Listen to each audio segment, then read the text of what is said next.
Hello friends, divine lights association team के mega polity quiz segment में आप सभी का हार्दिक स्वागत है। दोस्तों, ये सेगमेंट हम खास करके उन लोगों के लिए रिकॉर्ड कर रहे हैं जो लोग यूपीएससी या उसके इक्विवेलेंट एडमिनिस्ट्रेटिव सर्विसेज एग्जाम जो होते हैं उनकी तैयारी कर रहे हैं, जैसे यूपीपीएससी या फिर आरपीएससी या फिर अदर स्टेट्स का। ठीक, तो चलिए हंसते मुस्कुराते और जोरदार अंदाज में शुरू करते हैं अपना ये सेगमेंट। पहला क्वेश्चन है, संसदीय विशेषाधिकार के संबंध में निम्न कथनों पर विचार कीजिए। पहला करेक्ट स्टेटमेंट, संविधान ने उन व्यक्तियों को संसद के विशेषाधिकार प्रदान किए हैं जो इसके हकदार हैं और संसद के एक सदन की कार्यवाही में बोलते हैं। दूसरा, भारत के राष्ट्रपति को संसदीय विशेषाधिकार प्राप्त नहीं है। बड़ी ही शर्म की बात है दोस्तों, राष्ट्रपति देश के पहले नागरिक होते हैं लेकिन उनका ऐसा सम्मान, कितनी विडंबना है। देखिए, सोचने की बात है ना। ये लूप होल है हमारे कॉन्स्टिट्यूशन का। नेक्स्ट क्वेश्चन, विशेषाधिकार समिति के संबंध में निम्न कथनों पर विचार कीजिए। तो देखिए, सबसे पहला स्टेटमेंट है करेक्ट, विशेषाधिकार समिति को अर्ध न्यायिक शक्तियां प्राप्त होती हैं। दूसरा करेक्ट स्टेटमेंट, लोकसभा में विशेषाधिकार समिति का गठन लोकसभा अध्यक्ष तथा राज्यसभा में उपराष्ट्रपति द्वारा किया जाता है। अब चलिए नेक्स्ट स्टेटमेंट पे चलते हैं, अरे नेक्स्ट क्वेश्चन पे। नेक्स्ट क्वेश्चन है, राज्यसभा को कौन सी विशेष शक्तियां प्राप्त हैं? तो पहला करेक्ट शक्ति है, यह संसद को राज्य सूची में शामिल करने संबंधी कानून बनाने के लिए अधिकृत कर सकती है। और दूसरा, यह संसद को केंद्र और राज्यों दोनों के लिए नई अखिल भारतीय सेवाओं को आम बनाने के लिए अधिकृत कर सकती है। नेक्स्ट क्वेश्चन, निम्न कथनों पर विचार कीजिए। पहला करेक्ट स्टेटमेंट, संसद राज्य विधायिका की सहमति के बिना किसी भी राज्य का क्षेत्र बढ़ा सकती है। दूसरा करेक्ट स्टेटमेंट, संसद राज्य विधायिका की सहमति के बिना किसी राज्य का नाम बदल सकती है। अब चलिए हम नेक्स्ट क्वेश्चन पे चलते हैं। हमारा नेक्स्ट क्वेश्चन है, भारतीय संविधान की संघीय विशेषता कौन कौन सी हैं?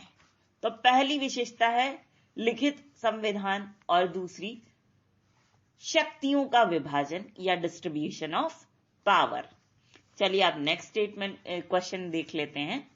संसद के विशेषाधिकार के संबंध में निम्न कथनों पर विचार कीजिए। पहला, प्रेस किसी संसदीय सदन की पूर्व अनुमति के बिना संसदीय कार्यवाही की सच्ची रिपोर्ट प्रकाशित कर सकती है। और दूसरा, ऐसे संसदीय सदस्य को संसद के सत्र के दौरान गिरफ्तार नहीं किया जा सकता जिस पर सिविल मुकदमा चल रहा हो। ठीक है, 3 तरह के सत्र होते हैं। देखो, पहला होता है ग्रीष्मकालीन सत्र, फिर मानसून सत्र, फिर आपका होता है शीतकालीन सत्र। ठीक है, तो मान लो सत्र कुछ महीने का है तो 40 दिन पहले और 40 दिन बाद तक नहीं गिरफ्तार किया जा सकता ऐसे सांसद को जो लोग जिन पे सिविल मुकदमा चल रहा है। ये चीज क्रिमिनल केसेस वाले संसदीय सदन के नेताओं पे लागू नहीं होती है। ठीक है, चलिए नेक्स्ट क्वेश्चन, कौन से कारक भारतीय संसद की संप्रभुता को सीमित करते हैं?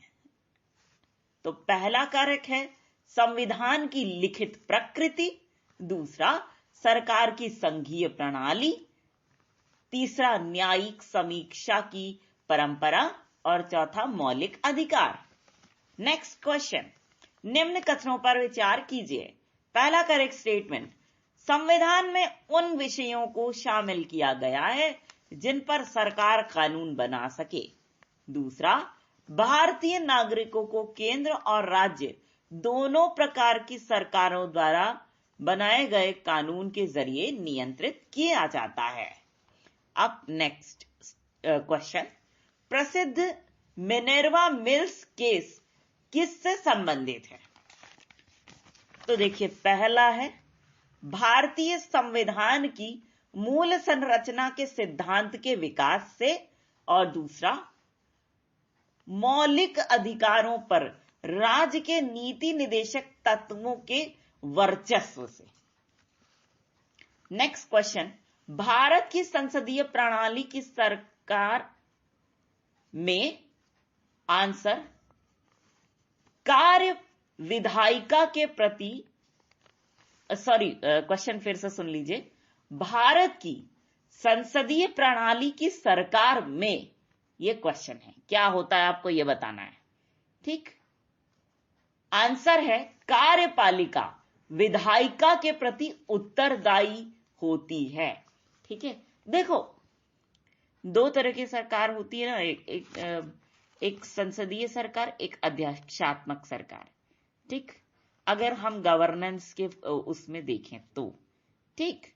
अब संसदीय सरकार, जो भारत में संसदीय सरकार वाली प्रणाली लागू है, उसमें क्या होता है, जो एग्जीक्यूटिव है वो लेजिस्लेचर के प्रति आंसरेबल होगी, ठीक है। एग्जीक्यूटिव मतलब जो सत्ता में होते हैं, है ना, मुख्यमंत्री वगैरह, या मंत्रिमंडल जो होता है किसी राज्य का, या केंद्र में आओ प्रधानमंत्री, उनका मंत्रिमंडल वगैरह वगैरह, जो इस तरह के लोग होते हैं, है ना। अब लेजिस्लेचर कौन हो गया? अन्य दलों के जो नेता हैं, है ना, विधानसभा में बैठते हैं, या फिर केंद्र में देख लो, संसद में अन्य दलों के जो नेता बैठते हैं मंत्रिमंडल के अलावा, ठीक है, वो सारे, है ना। नेक्स्ट, ऐसा राज्य का नीति निदेशक तत्व कौन सा है जो मूल संविधान में नहीं है? तो इसका आंसर है वनों और वन्य जीवों का संरक्षण।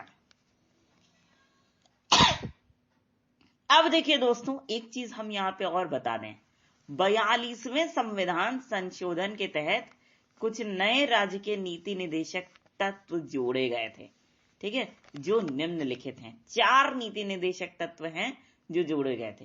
पहला, बच्चों का स्वस्थ विकास, है ना, हेल्दी डेवलपमेंट ऑफ चिल्ड्रन।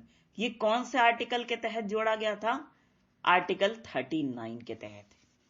दूसरा, समान न्याय को बढ़ावा देना और कमजोर वर्ग के लोगों के लिए कानूनी सहायता का प्रावधान, है ना। तो ये कौन से आर्टिकल के तहत आ रहा है? आर्टिकल 39A, यानी धारा 39A के तहत, ठीक है। नेक्स्ट, उद्योगों के प्रबंधन में कर्मचारियों की भागीदारी सुनिश्चित करना। ये कौन सा आर्टिकल के तहत आता है? आर्टिकल 43A, धारा 43A, अनुच्छेद 43A, ठीक है। नेक्स्ट देखो, पर्यावरण संरक्षण तथा वन और वन्य जीवों का संरक्षण। ये कौन से आर्टिकल के तहत आ रहा है? Article 48A। Next question, Bharat का मैग्ना कार्टा किसे कहा जाता है? आंसर, भारतीय संविधान में निहित मौलिक अधिकारों को। नेक्स्ट क्वेश्चन, भारतीय संविधान के संबंध में निम्न कथनों पर विचार कीजिए। पहला करेक्ट स्टेटमेंट, संविधान नागरिकों और सरकार के बीच संबंध निर्धारित करता है। दूसरा, यह निर्दिष्ट करता है कि सरकार का गठन कैसे किया जाएगा और शक्तियों के आधार पर सीमाओं का निर्धारण किस प्रकार होगा। तो दोस्तों, इस सवाल और इसी जवाब के साथ हमारा ये सेगमेंट यहीं पर होता है खत्म। लेकिन फ्रेंड्स, हम आपसे एक रिक्वेस्ट जरूर करना चाहेंगे।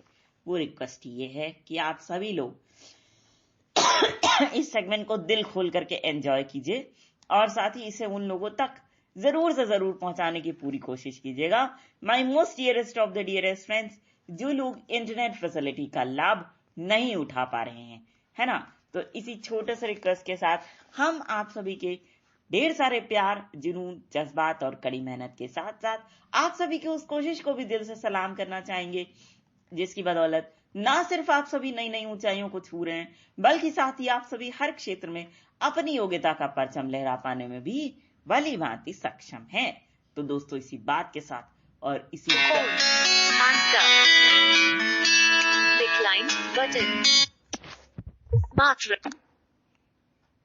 Finish